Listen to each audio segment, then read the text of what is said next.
Siguiendo con los métodos abiertos tenemos el método de Newton-Raphson, ¿sí?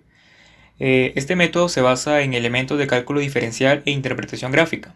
Es uno de los métodos más eficientes y veloces para determinar una aproximación a la solución de la ecuación f de x igual a 0.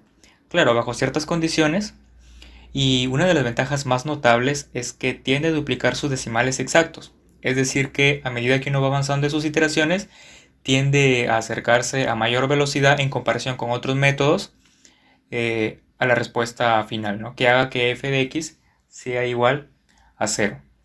Si f es una función tal que f, su primera derivada y su segunda derivada existen y son continuos en un intervalo i, es decir, en el intervalo que voy a analizar, y si un 0, x' vamos a llamarle, de f está en i, se puede construir una sucesión x sub n, x sub 0, x sub 1, x sub 2 y x sub 3, ya lo vamos a ver más adelante.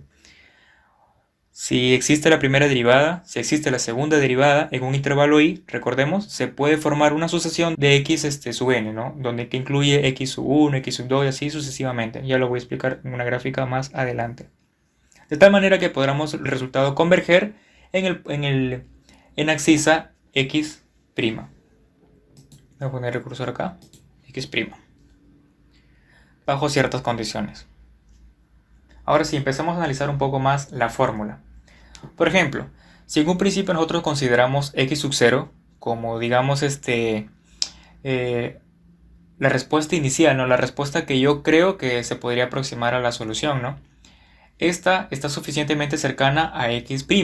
X' va a ser la respuesta que haga que f de x sea igual a 0. Esta es mi respuesta, ¿no? La solución a la ecuación.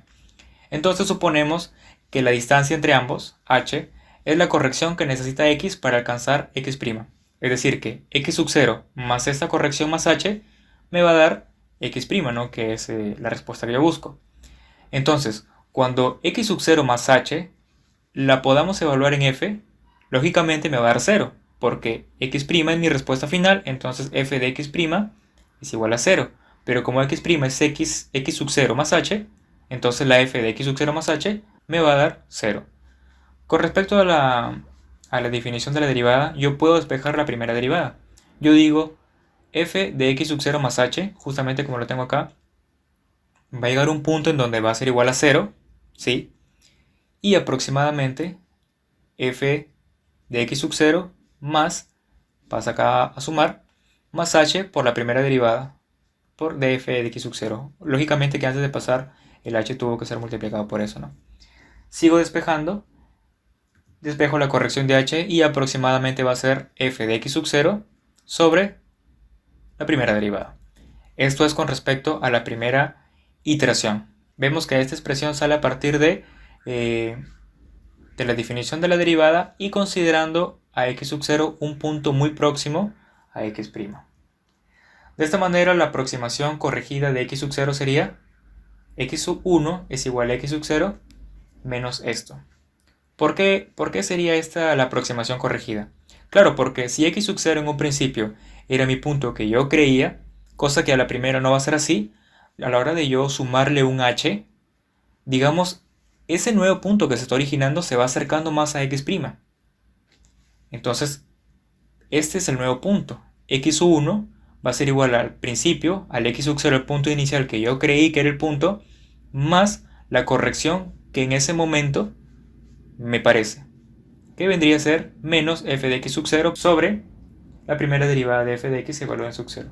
Cuando yo pase a la segunda iteración, otra vez, x sub 2 va a ser igual a x sub 1 más la corrección que en ese momento se está dando, para yo poder acercarme más al x sub'. Y así sucesivamente se deduce, digamos, la expresión de Newton-Raphson. Aquí tenemos una muestra gráfica para poder observar.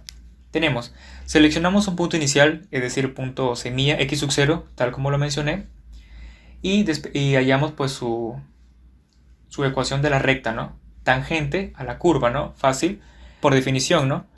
Una curva es igual a la pendiente por x menos x sub 0, y como estoy trabajando en el punto x sub 0, más f de x sub 0, ¿no? Esta es una ecuación de la recta básica, ¿no? Bueno, seguimos. y donde la pendiente, como ya sabemos, es la primera derivada y solo lo reemplazamos. Y así sucesivamente voy iterando hasta poderme tangencialmente poder acercarme al punto x', ¿no? Justamente como lo tenemos acá. Esto es para mi primera iteración. Ahora sí, vamos a presentar un problema para entender un poco más el método. La ecuación x al cuadrado menos coseno de x menos 1 igual a '0 tiene una solución x', es decir, que se intersecta en el eje de las abscisas, y esta intersección se encuentra en el intervalo 1 y 2. Debemos tomar una aproximación inicial, digamos un x sub 0 igual a 1.5, considerando una tolerancia del error de 10 a la menos 5. ¿No? Gráficamente, el punto 1.5 es este. Este es mi intervalo 1, 2. Se supone que el intervalo 1, 2 se va a hallar el resultado. Yo tomo un x igual a 1.5, se puede aproximar tangencial así, o se puede aproximar así, o sea, no hay problema. Listo. Ya pues, despejamos la fórmula. Para x sub n más 1, es decir, para la siguiente iteración, va a ser mi x sub n, es decir, para mi punto anterior, y las funciones evaluadas en mi punto anterior. Sería f de x, que sería x sub n al cuadrado menos coseno de x sub n menos 1 sobre su derivada, que sería la derivada de x al cuadrado es x, y la derivada de menos coseno de x sería más seno de x sub n. Reemplazamos, dice, esto no es iteración, solamente se presenta el primer punto, y igual a 0 se tiene que x sub 0 es igual a 1.5. Para mi primera iteración voy a hacer que x1 sea igual a x sub 0, mi punto anterior, menos la corrección de h evaluada en mi punto anterior. Tenemos este resultado. Y el error, otra vez lo estoy considerando como el que tengo menos el anterior. Algunos libros, otra vez lo repito, lo consideran como el que tengo menos el anterior sobre el que tengo. Si ustedes quieren cambiarlo, normal. Seguimos iterando. Ahora sí, para mi segunda iteración, yo digo que para x sub 2, mi x sub 2 en mi segunda iteración va a ser igual a x sub 1, a mi iteración anterior, y mi corrección de h evaluada en x sub 1. Lo mismo, y hallo su error también. Lo mismo para la tercera iteración, y cuando hagamos la tercera iteración, ya tenemos una solución, dice x sub 3 es igual a 1.17. Acuérdense, nosotros estamos en la búsqueda de las x de tal manera que hagan que f de x sea igual a 0. Esas son nuestras soluciones.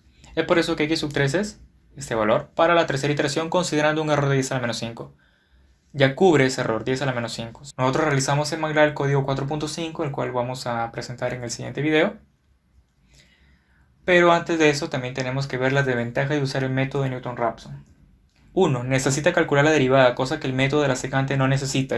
El método de la secante, el tema que vamos a ver más adelante, es mucho mejor, incluso diría a nivel de manipulación o cálculo, ¿no? Pero en realidad el método de Newton-Raphson es más veloz. Una de las ventajas de Newton-Raphson es, pues, no, si tienes una función, su derivada o se hace más compleja o se hace de repente más fácil de calcular, ¿no? En el caso anterior tenemos un coseno muy fácil de realizar, ¿no?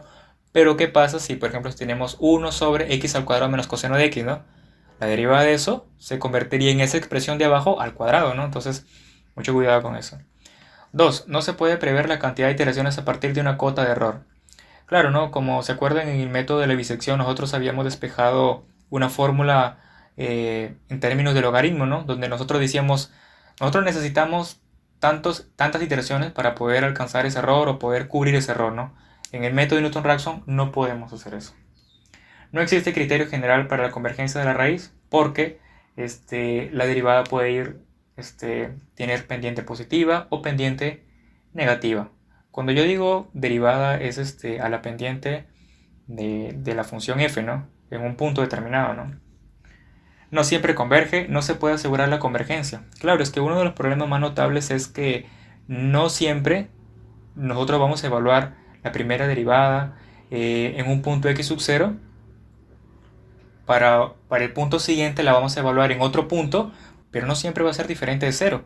Puede que nos topemos con una expresión igual a 0, entonces ya no funcionaría, ¿no? Porque se indetermina nuestra expresión, ¿no? Y tenemos este ejercicio que queda para el lector de x a la 10 menos 1, ingresando iteraciones en 20, 30, 40 o mayores a 50, con una cota de error 10 a la menos 5. Lo dejo para los estudiantes usando el código de repente que les presento. Bueno, esto es el fin y pues vamos a ver en el siguiente video el código y la explicación y comprobar los resultados que es. Bueno, esto es lo que es el video. Nos vemos en la siguiente clase donde vamos a analizar el código y así como simular el problema que hemos realizado en esta diapositiva.